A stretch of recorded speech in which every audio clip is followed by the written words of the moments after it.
Les perdants. Le titre de ce journal égyptien est clair, les perdants ce sont les frères musulmans. La première force d'opposition du pays s'est retirée du scrutin entre les deux tours en dénonçant des fraudes.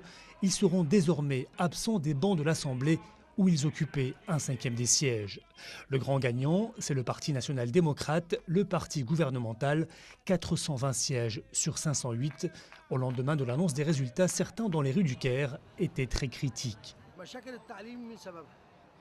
Ça fait 28 ans qu'on souffre. Problèmes d'éducation, augmentation des prix, hausse du chômage, notamment chez les jeunes. Pourquoi devrais-je aimer le Parti national-démocrate? Pourquoi voudrais-je qu'il soit au pouvoir? Peu d'Égyptiens ont voté lors de ces législatives et tout au long de la campagne et du vote, les accusations de fraude et de violence n'ont cessé de s'amplifier contre le PND. Le gouvernement a réfuté l'existence de fraude massive, parlant de simples irrégularités. Résultat, des islamistes laminés et une opposition laïque marginalisée avec 3% des sièges. Ces législatives ont permis au pouvoir de consolider sa domination parlementaire avant la présidentielle de 2011, mais à quel prix?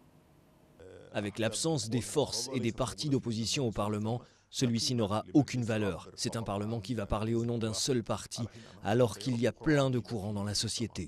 Assemblée sur mesure, régime en perte de vitesse, les commentaires allaient bon train au Caire après ces élections. Une chose est sûre, le nouveau Parlement permettra au cercle du pouvoir de choisir plus facilement un des siens pour succéder à Hosni Moubarak au pouvoir depuis 29 ans.